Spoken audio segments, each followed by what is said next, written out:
Hey, what's up, Blazer fans? Welcome to We Have a Take the What podcast. I am Tara Bowen Biggs, and I am joined as always by Rose Harding. Hello, Rose. Hi, Tara. How are you doing this morning?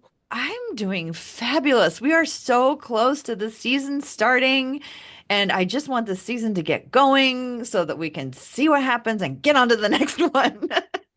Yeah, I feel really glad to know that we have like a roster because Mhm. it's like, I'll say this is like one of the first years where I'm like, I don't know for sure who's making this roster. It could be anybody. Yeah, and also, who knows what happens later on. I was Yeah. just like looking through old rosters for like the last 5 years, and the 2021-22 team was such a depressing roster to look at. Okay, let me just read it to you because I was just like, wow. Um, okay, so 22 would have been um let's see, that Chauncey's first year as the coach. That sounds right. But I'm not like those are those Yes. pandemic years that all kind of like squish together. Yes, because according to Basketball Reference, that was the year they had Neil Olshey and Joe Cronin. So yeah, that would have been Chauncey Billups' first year. But first of all, it has I don't even know how many people were on it because they don't number the lines on Basketball Reference. But that was the Cody Zeller year, Dennis Smith Jr., Norman Powell, Reggie Perry, Larry Nance Jr., Ben McLemore, Cameron McGriff. I think he might have been a Who? two-wayer.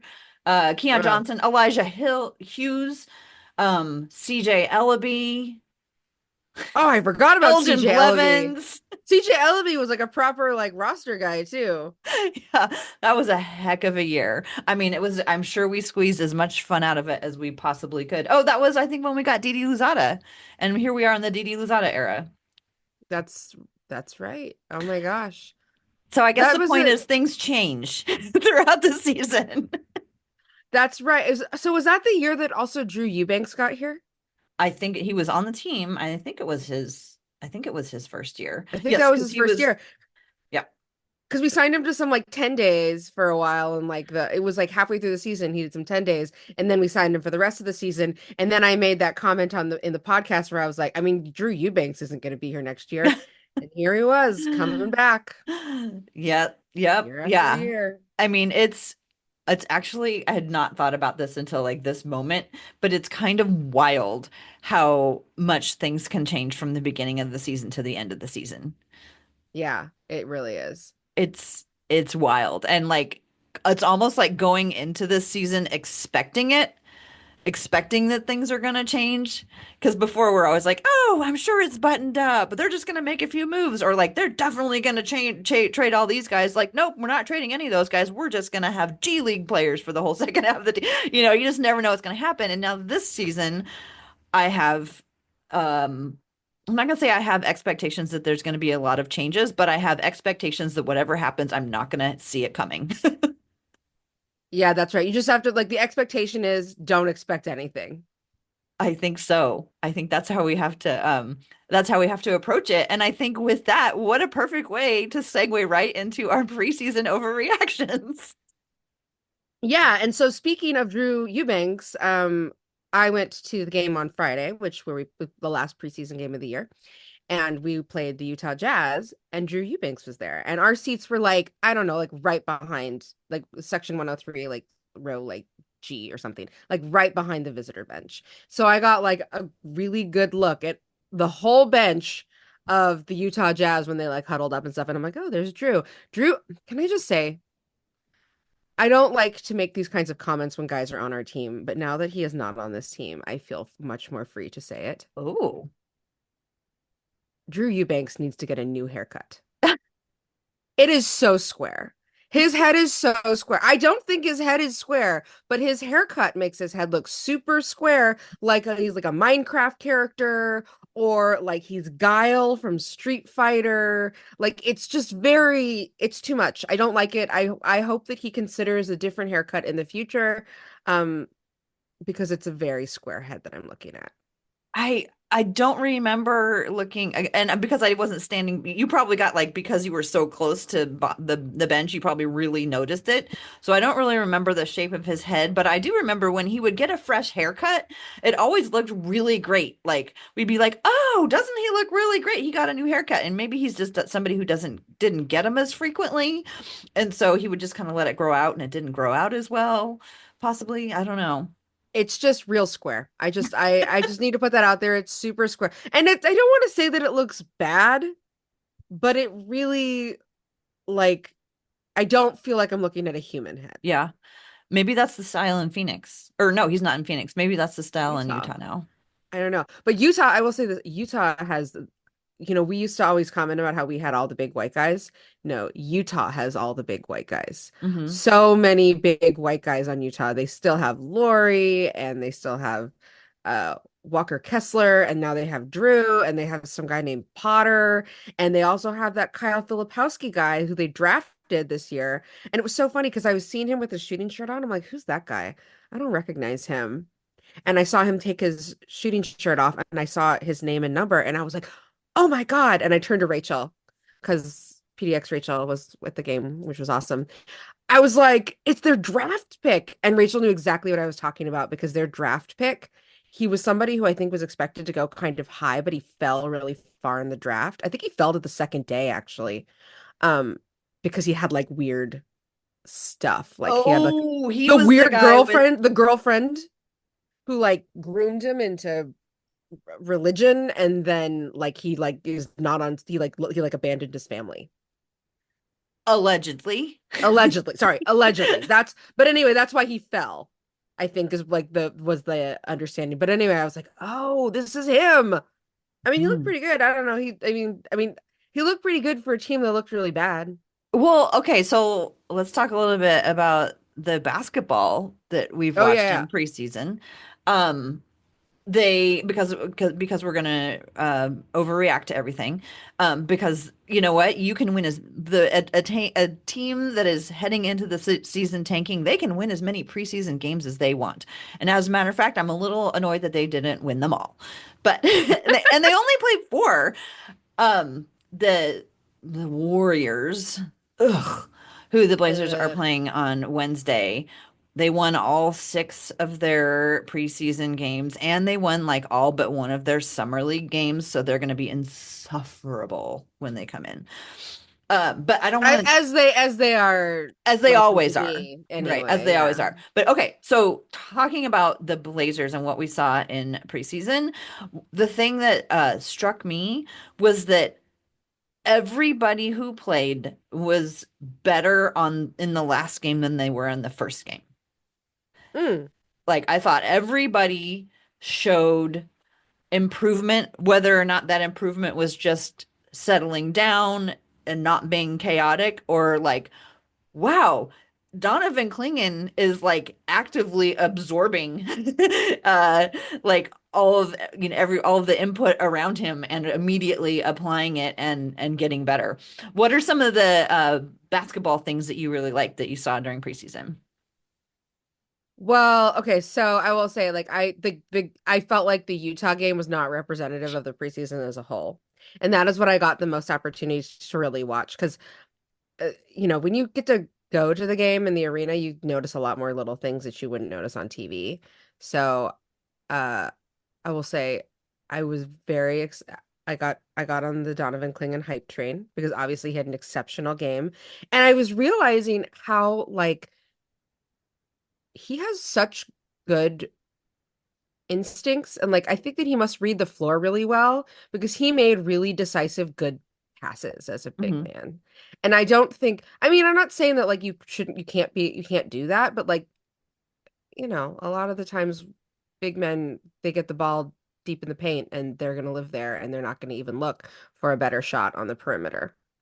It's just not like the way. But he like knew where open guys were all the time. Like he would sometimes he would do those like kind of like swing passes um or those hockey style passes, where like he gets the ball and immediately passes to somebody else. Like he just was really like confident passer. And Hmm. I think he maybe had like one or two turnovers that I saw that like probably could have been avoided, but like Other than that, like for the amount of passing I saw him do as a big, I was like pretty excited to see Hmm. how competent he was. Especially being Um, so young and yeah. just having started playing with these guys. Yeah, totally. And I was thinking about how like, there's been years where we haven't seen that competent of passing among guys who played the whole season together. Yeah. Yeah. Um, a couple things that I noticed about him is that he's a really active talker on defense. Hmm. I love pointing, and he was just really active. Like that feels like a place that he doesn't have to learn that. That feels like a place where he is comfortable right away is talking. And I could not believe that like by the end of the season, even with the Sacramento game or a little bit and the Ulm game was that like there's not like a red carpet for the other Mm. team to just please come on up to our rim and dunk it. It's like he has, and I don't know if it's just him or also the guys around him and how they fit together.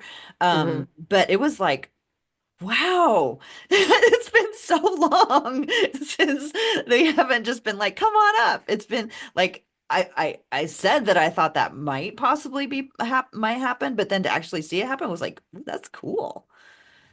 One of the things that I noticed about him that I was like, oh, I was like, Tara's gonna love this, was so when they're transitioning back to offense and they're setting up, or excuse me, they're transitioning back to defense, um, after scoring or something. When he gets down court, he stands there in the middle and he puts his arms up and Hmm. out. And I was like, look at this guy using his arms at all times. Like Yep. he's making like decisive like moves with his arms at all times. And I remember you talking about that in previous seasons that like Hmm. that was something you always liked about Alfred Camino is he's always using his arms and making himself long. And anyway, Donovan Yeah. Clingan, he's very intentional about his arms. Yeah, I actually even noticed that Deandre Ayton doing that Mhm. and during the couple shifts that we've seen him play during the preseason. But another thing that I noticed on defense that improved from day one to game one to game four was the Mhm. organization for the rebounding. Because I always joke that I love it when like everybody crashes into each other because they're all going for a rebound, and that was happening in game one, and I was like, yee. That was actually not very fun to watch. Usually I like it because it means a lot of people are putting in a lot of effort to get the rebounds, but what it looked against the Clippers was just complete chaos, and just disorganization. Mhm. By game four, they seem to have kind of like worked that out a little bit. I mean, or at least gotten better. And like they didn't seem like they were like grabbing rebounds from each other or like falling on top of each other. They just seemed a little bit more aware of their spacing. And I thought that was cool. I mean, the Blazers have not been a good defensive rebounding team. And if they can improve on that, that's going to be really helpful. Yeah, I mean they definitely. So here's the one thing that was like so surprising to me. I think at like half I realized I was like, oh, we're like winning the rebound game here.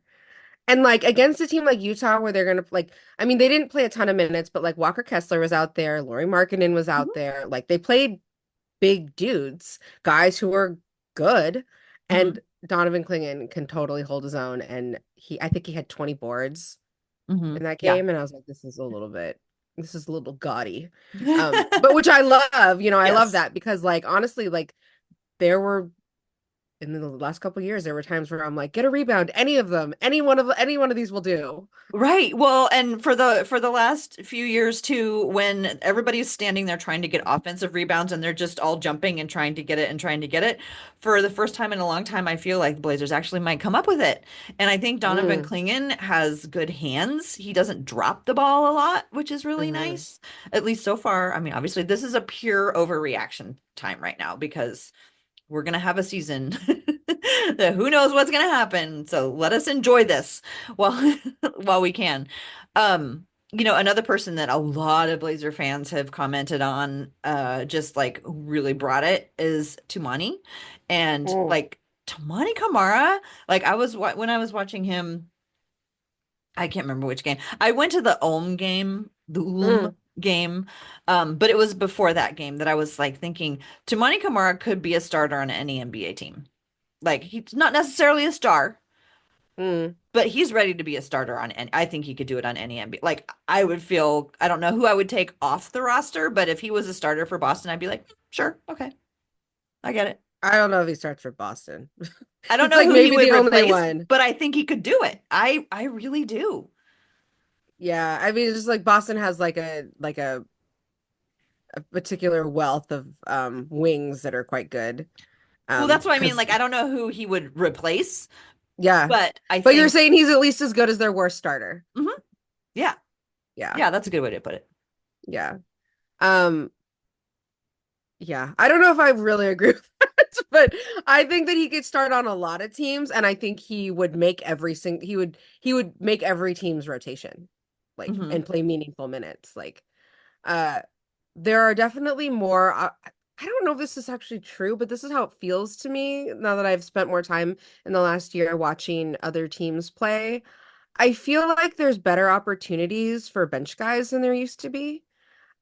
And there's because there's like more like there's I don't know, there's just like there's more variation in the style that's played on different teams. Like, um, I'm trying to think of like what's a good example of this, of like teams that play like they have like lots of different looks. Hmm. Um, well, I think like the Pelicans are one of those teams. They have lots of different looks, and they can look very different with different guys on the court together. And I have no idea what they're going to do over there, by the way, because I think that they still have DeJounte Murray and they still have Brandon Ingram, and I don't really know what they're going to do there. But like on teams like that, there are lots of ways for guys like Toumani Camara, who's really like is an energy guy, really aggressive. Like, there's lots of opportunity for guys like that to fit in somewhere when they play lots of different styles like that.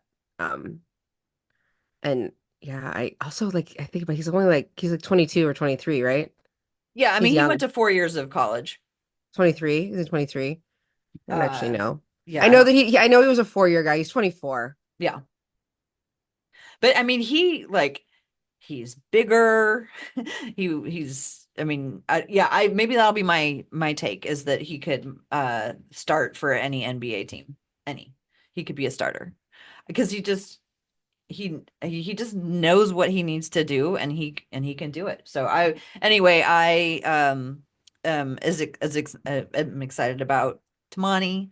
Who are some of the other players that we should overreact about? Should we overreact about Scoot? I'm overreacting a little bit in the opposite direction though. Hmm. Yeah. I'm overreacting because so he did not have a good play. He did not have a good night the night that I was there.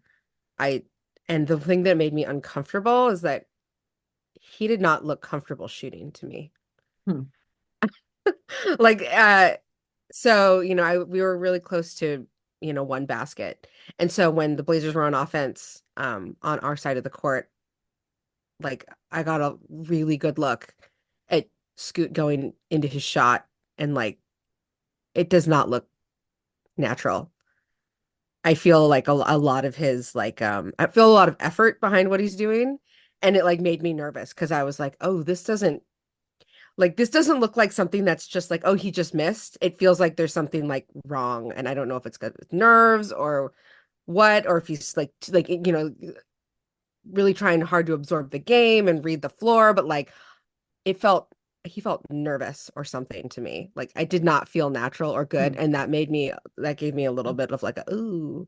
Now I did do the thing that Sage asked us to do, which was to watch Scoot on D. Hmm. And I do think he looks far more comfortable and natural playing defense than he does playing offense. I Hmm. don't know what his comfort level is with initiating the offense yet. I felt like he does a lot of like drive to the hoop and hope someone's open, or try to compete for at the rim.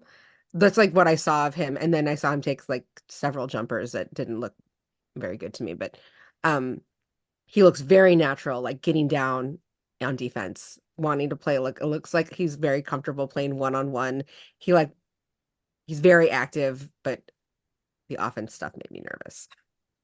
How do you feel about Scoot? Tell me that I'm wrong about Scoot. No, I mean, when I said overreact, I meant overreact in the other direction because this is how we do. But I was encouraged by the fact that I did think that he looked better from game one to game four. And I Mm, also constantly remind myself about the expectations for Scoot. That, of course, yeah. took me down the very dark path of thinking, wow, what if we still had Damian Lillard and Scoot was Oh. able to develop for 3 years behind Damian Lillard? Or 3 or more years. But then I was like, no, get off of that dark path. Go back to where it's illuminated and what's true. And I was encouraged by his more successful rim play than we are Mm, used to. And like we need somebody who's not afraid to go to the rim. And I think Denny that's might true. is going to be like that. But I thought he looked way more competent. I don't want to say competent because that's like I thought he looked like he was way more confident going to the rim and finishing in the rim. I mean, he had some like really great dunks. He had some really nice off-ball plays, which I liked. Um Mm, but the thing that I feel like maybe uh he could I don't want to say he could improve on because who am I to tell Scoot Henderson what he should improve on? But one of the things that makes me nervous when I watch is sometimes him not paying attention to where the ball is, especially in timeout after timeout or like in inbounds plays. Like there mm, was one and it happened right in front of me during the Ulm game where like Denny was inbounding the ball and Scoot like was kind of paying attention, but he kind of wasn't. And Denny was kind of like, yelling at him to get his attention. And during that time, the other player snuck up and almost got the ball. And I think some of the turnovers that Scoot gets is because not that he's not paying attention, but he hasn't yet learned how to pay attention to everything. And I just see him getting his pocket picked sometimes when I wish it's like, oh, if somebody had just yelled behind you, or if he had just had a little bit more spatial awareness about who was coming on behind him. Um, mm.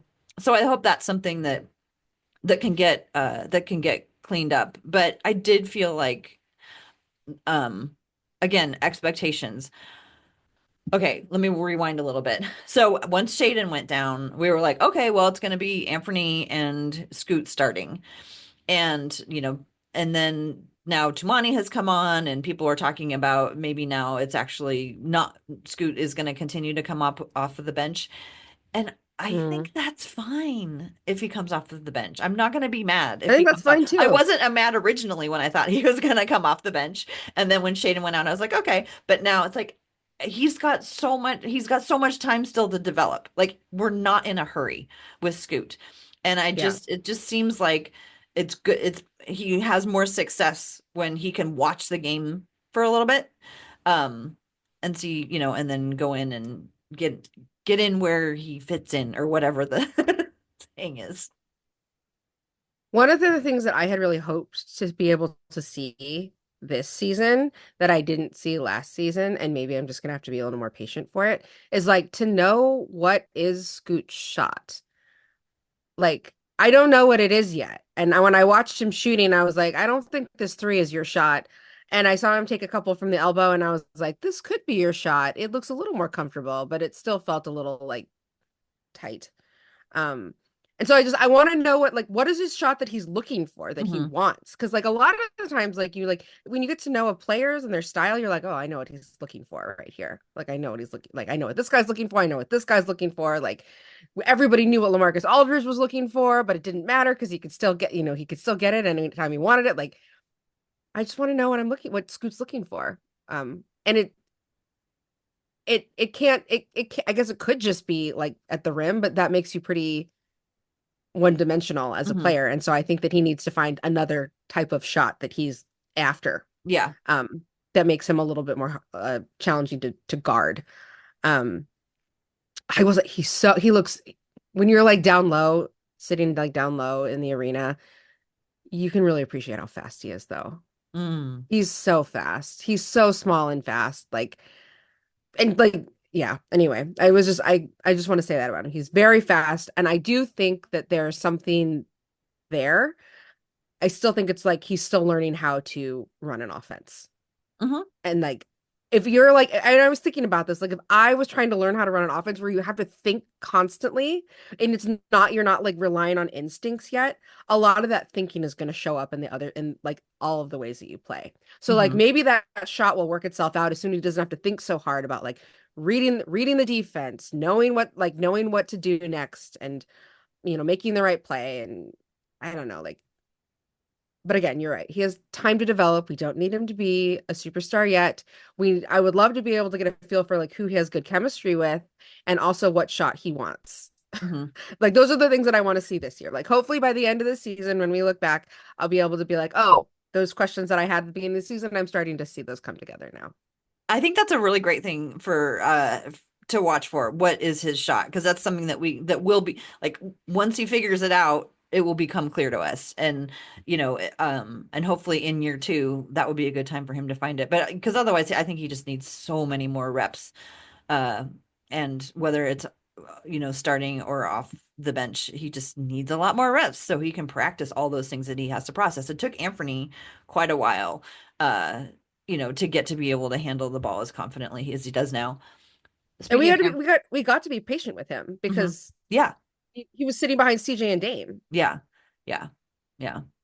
I forgot every time I don't see Anthony play for a little while, I forget like what a beautiful shot he has. It is Mm. such a pleasing shot to watch him take a shot. It's like, oh, that's in. And even if it doesn't go in, it's like it was pretty anyway. Yeah. He moves really well. Like I was noticing that he moves like you can tell the difference between him and like guys that are like have been that are rookies or like have been in the year for like 1 year, like the way he moves around the court. He's like much more active than he used to be. He moves around a lot more. Like I just Mhm. it's really easy to underappreciate Ant because he's a kind of a quieter, mellower personality. Mhm. Um and it's very interesting because I don't like, we already talked the alpha thing to death, but like I see Ant talking a lot. I saw Ant talking a lot when I went to that game on Friday. Like he talked a lot compared Mhm. to how maybe he was 2 years ago. Mhm. You know what I saw, and I saw him involved in it, more than I've seen. And again, it was 4 games, so very small sample size. But I saw more team defense where, Mm. like, maybe he wasn't the person who caused the turnover, but he was there to grab it. I felt like they were more connected on defense because in the past it would be like somebody would make a defensive play and then maybe they could capitalize on it. And they felt just like way more prepared when somebody did make a defensive play to act on Hmm. that, which maybe it will lead to all that transition we've been hearing about for 3 years. Maybe. I mean, I saw them lobbying freely on Friday, and I was like, and like, I'll say, I love a good lob. I think lobs are super fun. This is a team that can like finish lobs. So Hmm. that's another exciting aspect of this. Like, Toumani's here to catch a lob. Like, Denny Avdia is here to catch a lob. These guys are here to catch lobs. Hmm. And I mean, as amazing and fun as the Dame era was, we were not a lob team, and Nope. that was missing from our game. And so We, I can enjoy that aspect of this team. yeah. Yeah, no, I am right there with you. Um, I want to talk about another player, Hmm. DeAndre Ayton. When I went to FanFest and I was Yes. watching him and he was having so much fun and he was interacting with the crowd and he was like hamming it up. He was being funny. He was like pretending like he was going to take granny shots. He was just like really getting into like the whole crowd thing. Yeah. But then in moments where he wasn't in the crowd spotlight, he was doing the same thing with the team. He was like, he's become like the motivator and the hype guy and, having his arms around everybody on the team. And like a lot of times, when they show people like in the locker room before they come out, like Hmm. he's the one who's talking. Hmm. And I'm like, when did DeAndre Ayton become the leader of this team? But He's the like, vibes guy. for what this team is now, it's perfect for him. Hmm. I just love how like he seems to have really taken on Donovan. Donovan has like continuously talked about the things that he's benefited from already from Hmm. DeAndre Ayton. He's just kind of taken on that big brother role, like that kind of Nurk had. And I'm loving watching that. And I'm loving DeAndre Ayton just clearly being able to just be DeAndre Ayton. And for what this team is right now, I don't think they could have like a better guy in that position. Yeah. I mean, he's their like vibes guy, and he's also like I feel like he's a little bit like the welcome wagon with these new guys. Like he just feels really warm toward everyone, and um I don't know, like maybe it's because we had a very different style of leadership before that. Like Yeah. it was like Dame was like super serious. Like Yeah. And it feels very weird for me to say that right now DeAndre Ayton seems like the leader of the team when we're coming off of Damian Lillard and that exact aspect that you're talking about. yeah. And it's just I don't know, it's a totally different it's a total different shift. Like Yeah. people might even have a hard time seeing DeAndre Ayton as a leader here, but like I think being like a culture leader is still a really important aspect of a team because like teams definitely have personalities Hmm. like that aren't just the way they play basketball. Yeah. Like yeah. It's a different kind of leadership that is going to make this year more fun for fans, I think. You know what Mm, I mean? yeah. Like, it's not a like, we're gonna look at him and he's gonna tell us how to win. But I think he's gonna remind everybody what they're there for, which is to get better every game, and to have fun and put on a good show. And that's kind of what we're looking at. For me, like that's what a successful season is. They get better, they have fun, and they put on a good show. Yeah, I love that. I honestly like I was thinking, so I didn't get to see Aiden play because he didn't play in that final preseason game. I didn't see him. I didn't see Jabari Walker play. Matisse had that procedure that they didn't really elaborate on, but he's Mhm. out for like a month. And obviously I didn't see Time Lord. But people seemed players seemed like they were having a good time, I will say. And maybe also like winning like by like a lot Yeah. brings a lot of people's like happiness out, but like they looked like they were having a good time. And I mean, they were competitive. It didn't mean that they weren't competitive, but they could be like both. And Mhm. I think that that's like hard for sometimes people to remember is that like the presence of a good time does not mean that you're not taking something seriously. Like you can do both. Yeah. And I would love to explore that gray area a little bit with this team because like they are here to do something even if it's not win, they are here to develop and to grow together and to see what works and what doesn't. But there's no reason they can't have a good time while they do it. Mhm. As a fan, I would like to see guys having a good time versus not having a good time. It's way more fun. Yeah, we'll see how we feel 62 games in, I guess. Yeah, it's true. And also, by the way, like it's 62 games, these guys might not even be playing. Right. None of Yeah. them might be playing. We might be Yeah. back to seeing Taze Moore and Bryce McGowan's Yeah. and Justin And Minaya. Justin Minaya. Can I just say I said this on the podcast last season that like I have like a negative reaction whenever I see Justin Minaya come in a game because usually it means we're getting blown out. And it has nothing to do with him, Yeah. right? It's just like he's like an indicator. I'm like, this isn't going well. Here comes Justin Minaya.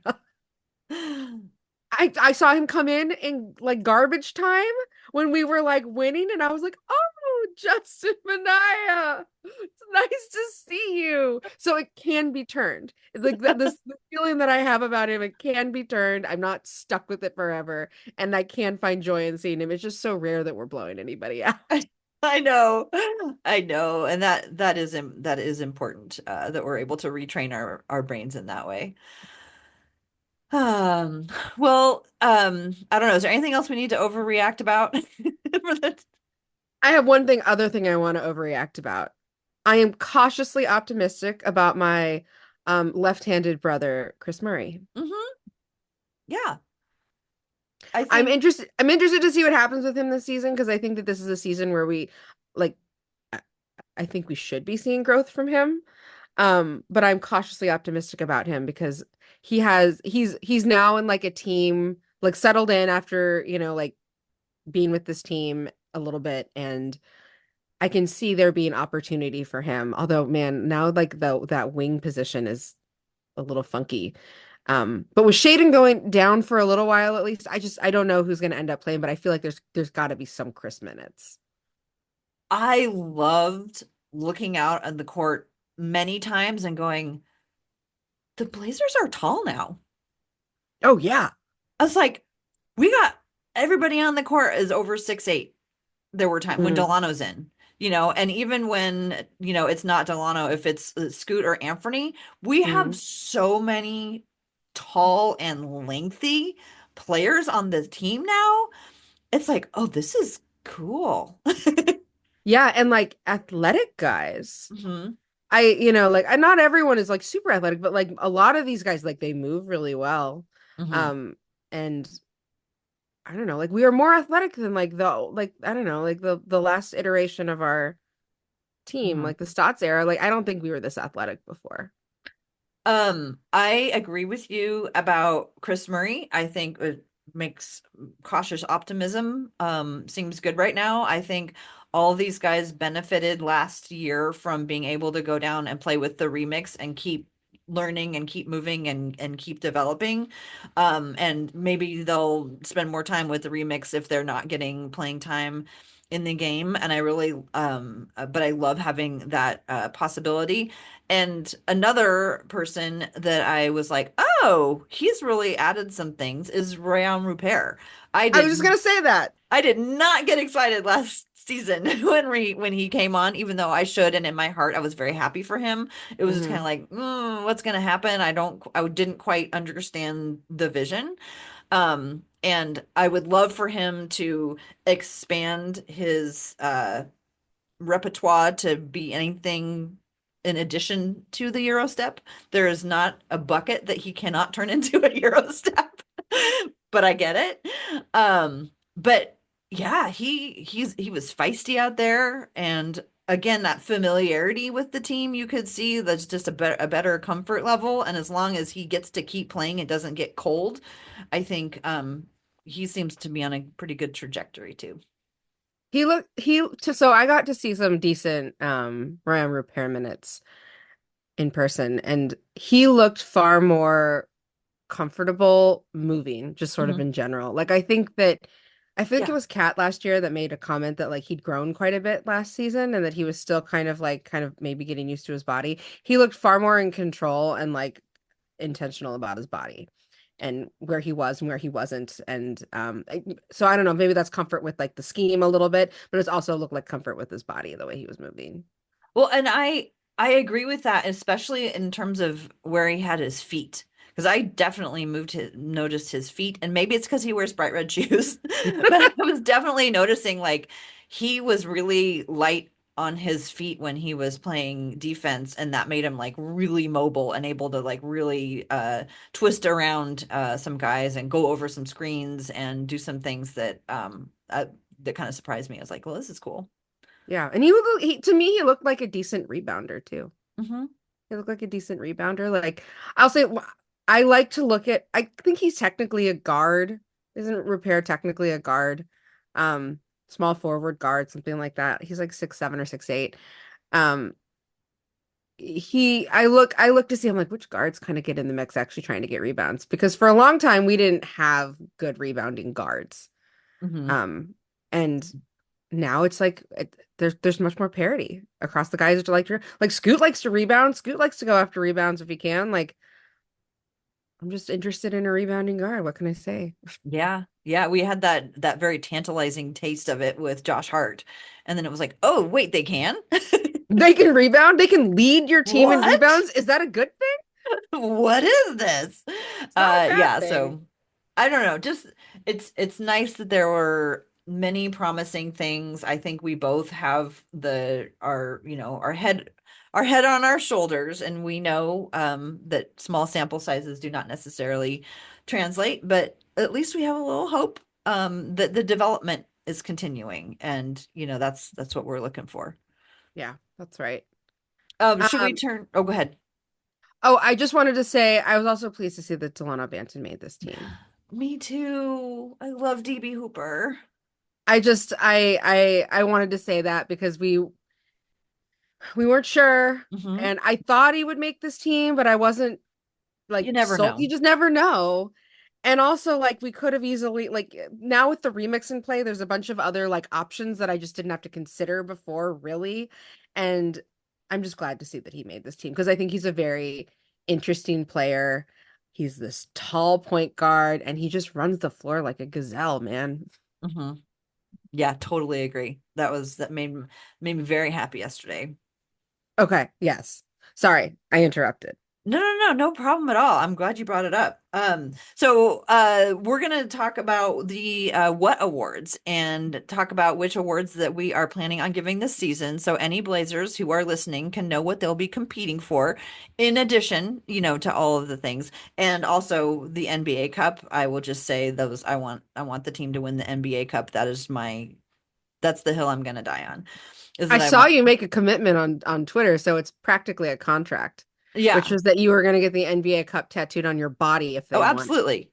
Yeah. So, okay, let me fill in case anybody haven't seen it. So, I believe that the Blazer, and this is something that I've heard the national people be very confused about the fact that the Blazers actually have a lot of talent on this team.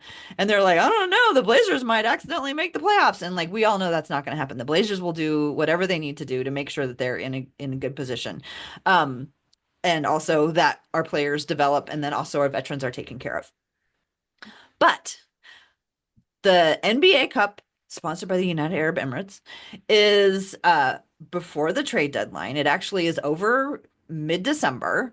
And I think on those nights where the Blazers are playing for the in-season tournament NBA Cup, they should go all in to try to win it, play all those vets, do all the things that we know that they can do, and try as hard as they can to win it because we want these guys to feel like they're at least competing for something.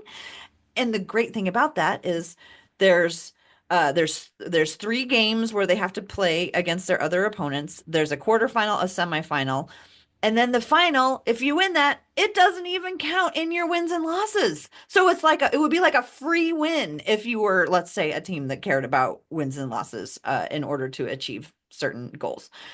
I just think the Blazers should go all out. They're in a really hard competitive bracket, and I just think it would be so just win the first game and give me hope that we could do it. I'm all in. I think the Blazers need to be all in on the NBA Cup, and yes, I will get an NBA Cup tattoo if they do. And that's like not really a stretch because I like tattoos. So it's not really that much of a commitment. So two things. One, I'm totally down with this. Um, Also, like when I think about it, so don't they all get like a prize money if they win it? Hmm. And like, what better for a young team like ours, where the money might actually make a difference, rather than these like super stacked teams with like Devin Booker and Kevin Durant and whatever, Hmm. who that's like, like money for the club or whatever. Yeah. Um, the second thing, I heard you say that the NBA Cup, which I knew that they changed the name, that the NBA Cup was sponsored by United Arab Emirates, and I just need to say this, that it's not sponsored by Oh, the country, the it's the United Arab airline. Emirates. It's Emirates, the airline.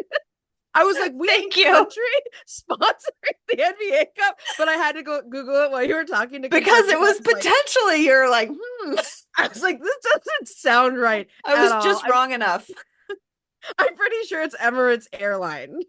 I believe you are right. Thank you very Okay. much for fact checking that so that did not end up going. I appreciate that.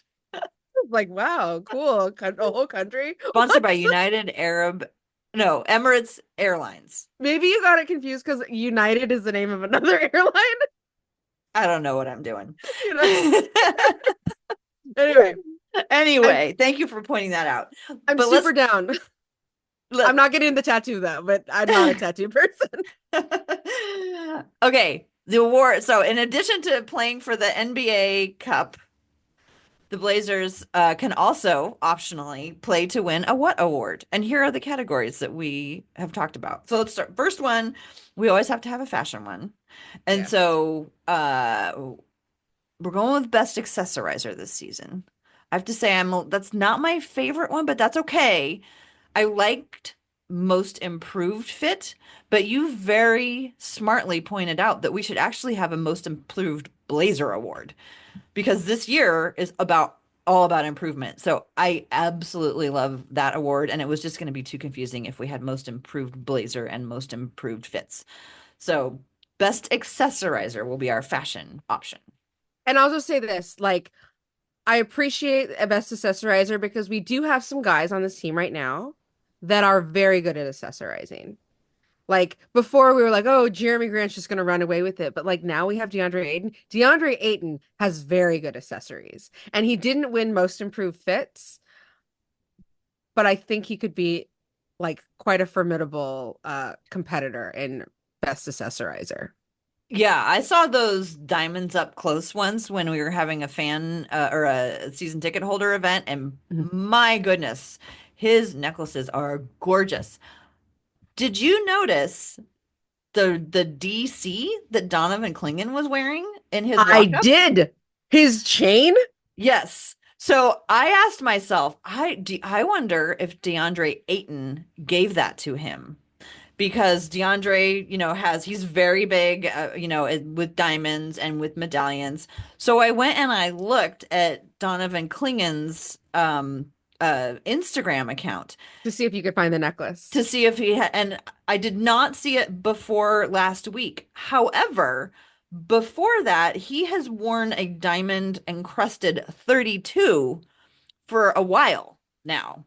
And it's funny because and before that, he also had a diamond. Like he seems to like the diamonds as well. So I am very curious to find out if maybe they bonded over diamonds, their love of diamonds as well. Did DeAndre give him a gift? I don't know, but I think it's very interesting that both of our centers really seem to have a love for diamonds, and that Donovan Clingan, he used to sport 32, but now it's DC, and I just think that was very interesting. Yeah, I noticed the chain too. I was like, oh. And that also is what made me think the best accessorizer was like a pretty good award to go with this year. Because I think that I'll say, and people, I hope that I'm wrong. I'll just put this out there. I hope that I'm wrong, but we have a lot of young guys on this team who have not amassed all of their wealth yet to have necessarily a stylist or like a big wardrobe like Jeremy Grant must have now. Like, not everyone is going to be like that. And I'm like, I fear we're going to see a lot of tracksuits this year. See, I think you could be. I think you very, very well could be right. Um, but I also like what we saw with the emergence of Jeremy or Jabari last year going in on Oh, and get. I mean, that was fantastic growth. Even yes. at one point, even Anfernee did step it up. Remember, he used to just wear suits and then he started or track suits and then he wore Mhm. tracksuits with flowers on them. Right. And occasionally he even wore hard pants. So like everybody has shown growth. I mean, what if Toumani has I mean he's not a slouch when it comes to he does wear a lot of sweats, but every once in a while Delano is a fashion guy. I think we have some potential fashion guys, and you're right, they like have, Malcolm Brogdon really when he was on the team, he was not a fashion guy, but I think some of these young guys have a lot of potential. So I'm looking forward to, and I think showing through their accessories, I think it's definitely worth keeping track of. And I would say that I don't think Jeremy, as long as he's wearing those shoes with He's not his a lock. toes, I, he's not getting my vote. Maybe they're comfortable and he loves them, and maybe they're amazing shoes, but I just don't necessarily think they usually make his outfits. Yeah. And I was going to say, I do think that there's a little bit more parity in Best Accessorizer because Jeremy, he's great and he has great accessories, but he's by no means necessarily running away with it, an Hmm. award for Best Accessorizer. Yeah. Um, that said, I would love to be wrong about the tracksuits. And I will say this, I do think that there are tracksuits that are far more fashionable than hard pants, as Malcolm Brogdon has taught us. Yes. That's what I was trying to say.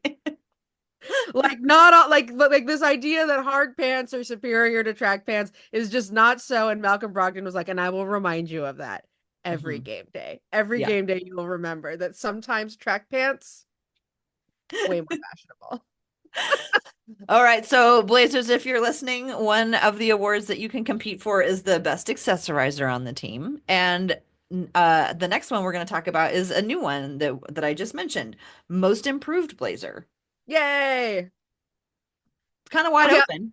I'll say this. The reason why I thought that this would be a great award is because not purely selfish, but it's a little selfish in that like I need something to like remind me to look for growth this season in all the places I can find it. Because in the dark days of February and March, like I'm gonna be needing something to like cling to. And I can at least spend my time watching these games. We're looking for who's really improved their game since game one.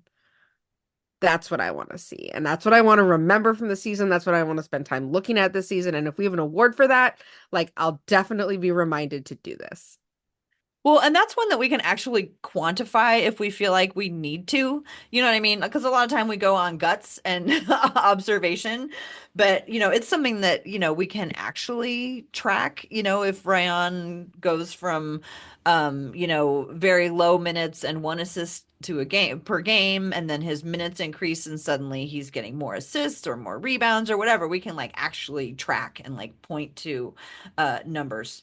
And Should he can anybody and interested he in and they can earn more like earn more time. They it? like, they're maybe they'll have some ceiling game that's like pretty outrageous for them. Like, yeah, Yeah. And if Donovan has to sit the second half of the season, maybe it's because he's the most improved Blazer. that's right. That's right. It'll also like I also think that we might see it in the starting lineup as well. Like I know I for by no means do I think that our starting lineup is like hard and set and it's going to stay that way. Like I think that this could be very much be like a team that rotates a little bit of starting lineups depending on things like that. Mhm. For sure. Okay, so next one is actually all three of them are repeats from last year. Hmm. So most valuable Blazer, pretty self-explanatory. That's right. Last year, who was our most valuable Blazer The last Rip year? City remix. Oh, that's right. The remix. That yeah, okay, yeah. Most I mean, valuable Blazer last just we, we were fast and loose with the That's definition. right. Most valuable Blazer could be most valuable Blazers that also were remixers. Yeah, but who knows? Maybe Deandre Ayton will continue to be the heart of the team, or maybe Scoot will like turn into a fantastic floor general, or Hmm. Anfernee Simons will like, find a voice and like rally everybody to like greatness that we're on. Maybe it'll be like the year we were supposed. Uh, no, I'm not even gonna say that out loud. Never mind. It's not going to be like the year that we were supposed to win 26 games and they won 41. That's not going to happen. But maybe we could have that sort of attitude on the team of like, Yeah. we're still good. We're still Yeah. good. Don't write us off. Maybe Jeremy Grant will go nuclear in the first half of the season and he ends up being traded for at the trade deadline for a ton of awesome stuff. Or he ends up being traded for, yeah, for, yes, a ton of awesome stuff that are draft picks. And so we actually don't have anybody who can play. And so they just take us right to that really high draft pick area. Yes. Yes. I I'm just love saying that. there are lots of options out there. And to me, like if you even if you were traded before the end of the season, but you brought a lot of value to this team, I think you could still be most valuable Blazer. I mean, the remix for the most valuable Blazer last year, and most of them never even put on a Blazer uniform. Yeah, I think that's a great point. And also, on Friday, Jeremy did kind of go a little bit nuclear when he came in. I was just like, "Who? What?" Yes. When he started that game, I was just like, "Jeremy." Yeah. He looked comfortable He did too. not look like chill, laid back Jeremy. He looked like Jeremy who like wanted to like eat everything up in his path. And I was like, "Wow, that's cool." Yeah, he looked great. I was very pleased to get to see that show up close. Okay. So Most valuable Blazer. I'm excited for this one because I think there's a lot of way to assign value on a team like ours. I love it. Next up, Blazer Legend. This was new last year, Yes. and this was for a former Blazer who may have done something that contributed to the Blazers, right? That's kind of the Hmm. criteria we're going on this one. Yes. And it was inspired by Josh Hart, although Josh Hart didn't win it. It was inspired by Josh Hart, and I think that Mello won it last year. And I think that in part because like him embracing our franchise makes him a little bit more of like a part of our history here, where I Hmm. don't know if people necessarily felt that way because it was so late in his career, but he did come here on 420 and sell his luxury line of marijuana. Hmm. Yeah, and he like, is telling everybody that cool Portland is a place that he still, has roots or, has attachment to. Hmm. So we can use all of that we can. Finally, for the Blazers who are listening out there and keeping track and trying to figure out which award they would like to win, we have the social media play of the season. So this doesn't necessarily have to go to a Blazer. This could be anybody. Yeah. Even the main account, the main Blazer socials account. I think we nominated one last year from like the main account. Hmm. And so it Yeah. doesn't have to be a player, it doesn't have to be uh the main Trailblazers account. It could be from a fan. Hmm. This could be a fan award if Hmm. some fan wants to really cook on socials. But it absolutely could be a player. And so in my mind, like the ultimate social media play would be something like the I'm trying Jennifer tweet. Oh, yes. Where That's right. that's what we're looking for, but that is like that's going to be hard to ever meet again. But you never know. Once in a lifetime tweet, that one. Yeah. Especially now that it's spread across all these different platforms. It's Mm. it's hard, because like, do we look on TikTok? Like I was on TikTok yesterday going, okay, I gotta figure out how to do TikTok because so much happens there. Um, some stuff happens on Twitter, some stuff happens on Instagram, so we just have to be vigilant. So if folks see things that they think are potential and we haven't seen them, please like tag us or like send them to us, draw our attention to things that could end up becoming a social media play of the season. Yes, please. Because I will say I'm bad. Like, oh, so two things. I'm bad at social in a lot of ways.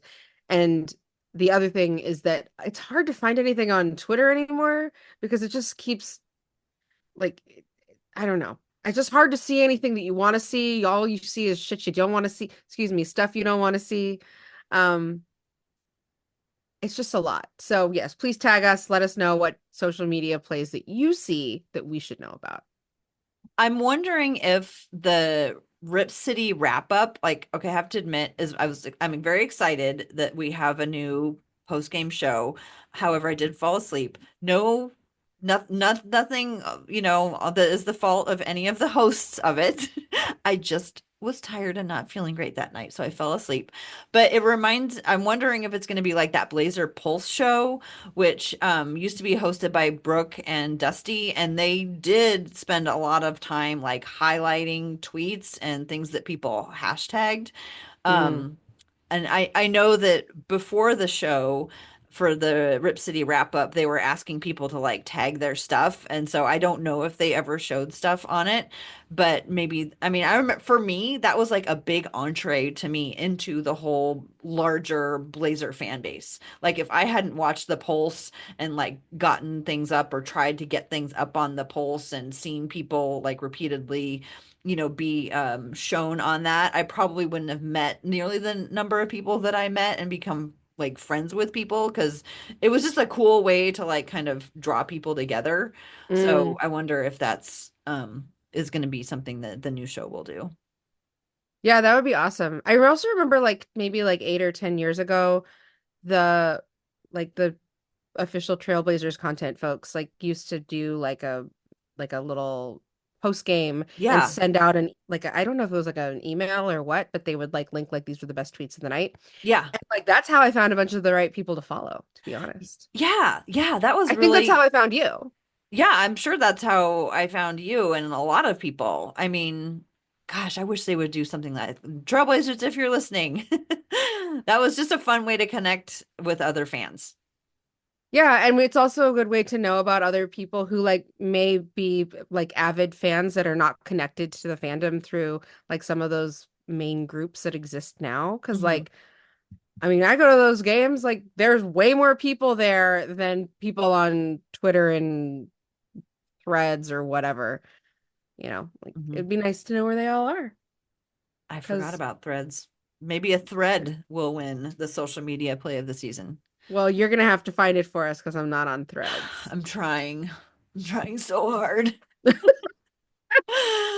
Okay, so wrap up the what awards for the season are going to be Best Accessorizer, Most Improved Blazer, Most Valuable Blazer, Blazer Legend, and Social Media Play of the Season. So everybody listen up or watch out for anything that they think you want to nominate for those. I think we should address two things really quickly here. The exclusion of Bench Celebrator Man of the Year, because we have tried to do this and keep this award coming like for several years, and it was, I think last year was the first year we didn't do it. Did we do it I last think year? we did it one last year, Okay. and it was just it's so hard. I think that this is the challenge for us is it's hard for us to see all that, like especially if you're like me and you watch most of the games on TV. But it's also hard because when the lineups change so much, like we had like you know, in guys injured, we had two-way guys here sometimes, like it was like really hard to keep track of everybody because it wasn't even like a consistent bench, Hmm.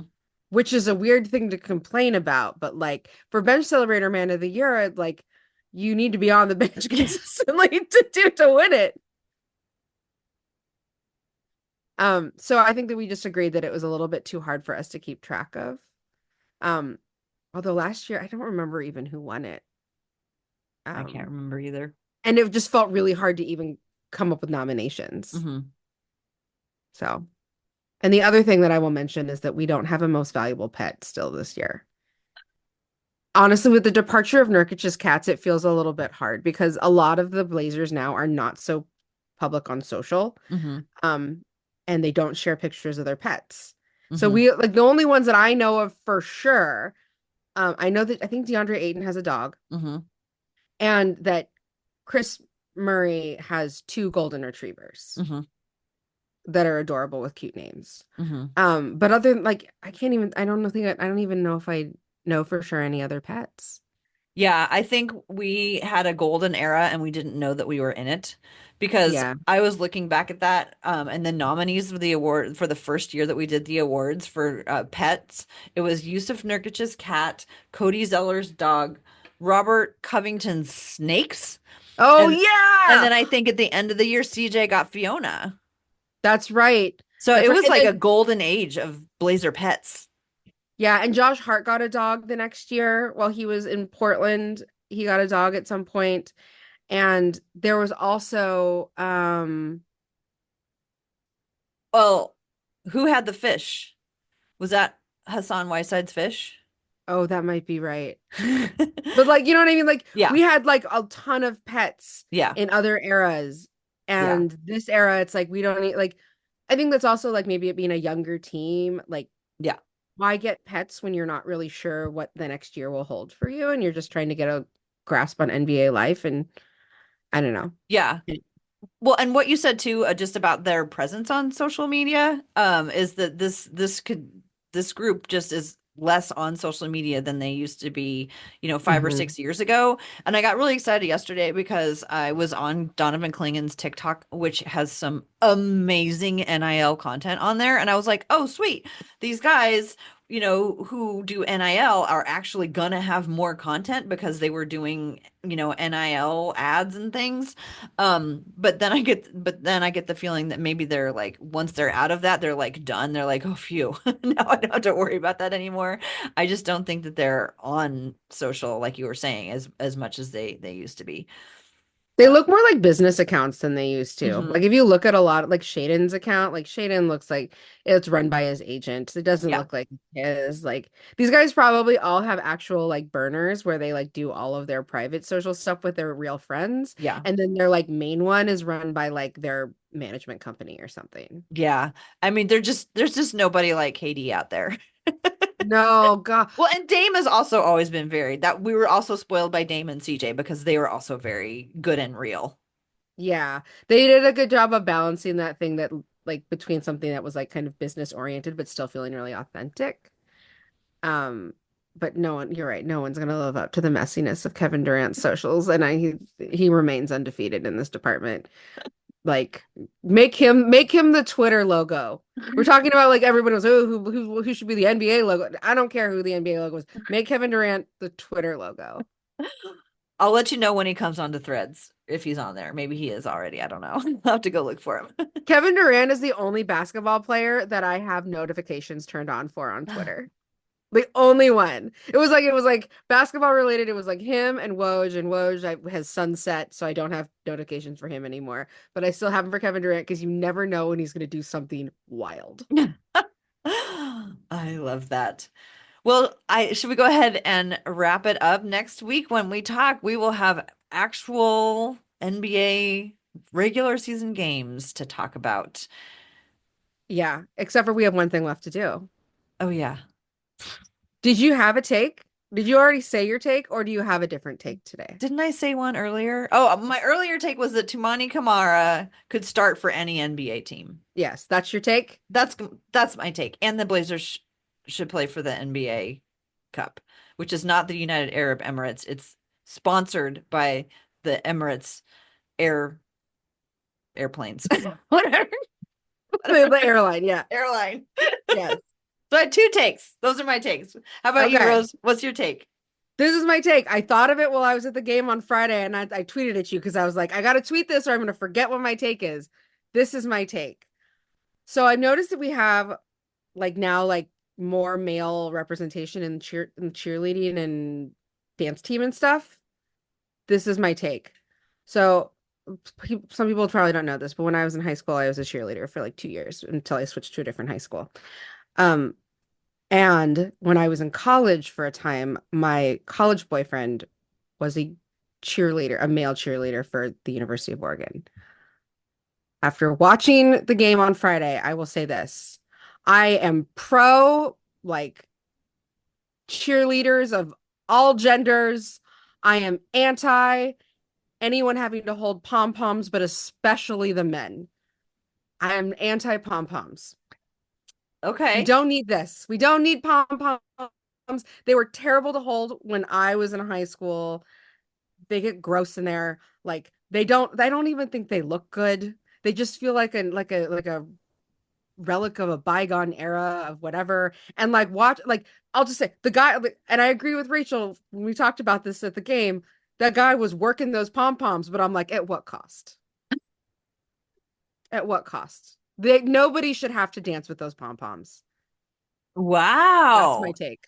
Do you think this is a controversial take in the cheerleading world, or is this something that like is like a movement are starting up about this, or is this like where do you think this falls in the larger cheerleading community? I don't know. So I'll say Mhm. this, like we're using cheerleader liberally here because we Uh-huh. obviously do have cheerleaders that stunt at the games, Uh-huh. but these people that I'm talking about are actually like dance team members that are dancing with pom-poms. Okay. So they're not like cheerleaders when you think about what like a cheerleader typically does at Yeah. like say like high school and college. Like when you're in high school and college, like there's dance team and there are cheerleaders and they are completely separate from one another. We kind of conflate them here at the games for like entertainment reasons or whatever. Yeah. And they don't stand out there and cheer like during the game while the game's going on like you do in high school and college. Yeah. So I don't know if that's a controversial take. I do know that the University of Oregon dance team used to do pom-poms sometimes, but in general they don't. Uh-huh. Um, I hated them holding them in high school and I don't like the way they look. And there was like trends in pom-poms that also happened that people probably don't even care about or think about. But like my cheerleading squad had the tiniest pom-poms you've ever seen that were really tight so that you could see crisp movements. And then like there was another era of time where they were like big bushy pom-poms where they like swayed a lot. I don't care. I don't like any of them. I'm fascinated by this. They are plastic. They are gross. Your hands sweat in there. They get funky. Like I'm anti pom-poms. I don't think they look good. No pom-poms. I had no idea. I've learned so much, and now I want to learn more about like what are they supposed to be doing and like how bad are they for the environment if they're made out of like these stringy pieces of plastic and you've Yeah, they're opened like my garbage eyes. bags. They're like garbage bag plastic in there.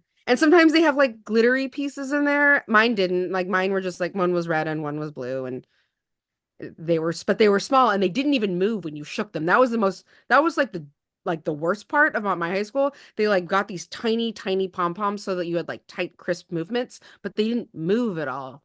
So I was like, what's the point of me holding these things? All right. Well, so Rose's take is No anti-pom-pom. pom-poms. But especially those men, they're not even tied to the tradition of having held them for like decades and like a bygone era of cheerleading. No, those men, don't pick those up, guys. Just leave them be. You don't A have to live like fan that. a fantastic take. I love it, and I did not see that coming. So thank you for bringing that today. You're welcome. More of I this season, everybody. I can't wait to see what other takes we come up with for the rest of the season.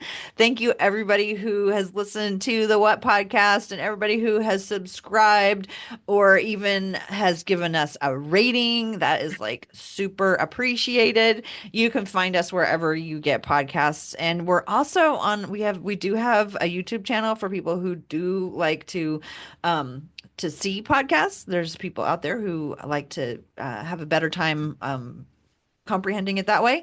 And you can have captions, which are not always the best. I know that my name, Tara Bowen Biggs, is often Tara Bowen Biggs. And, that's not my name. It's Tara Bowen Biggs. But anyway, we're still grateful for everybody who listens to it, whether or not it's on YouTube, whether or not it is on a podcast app. You can find me on Twitter at TCB Biggs, and you can find the What Podcast at We Have a Take. Rose, would you take us out of here? Yeah. You can also find me at Roselle Harding on Twitter, on Instagram, and not on Threads. And yeah, that's all we have today. Thanks for listening. Go Blazers.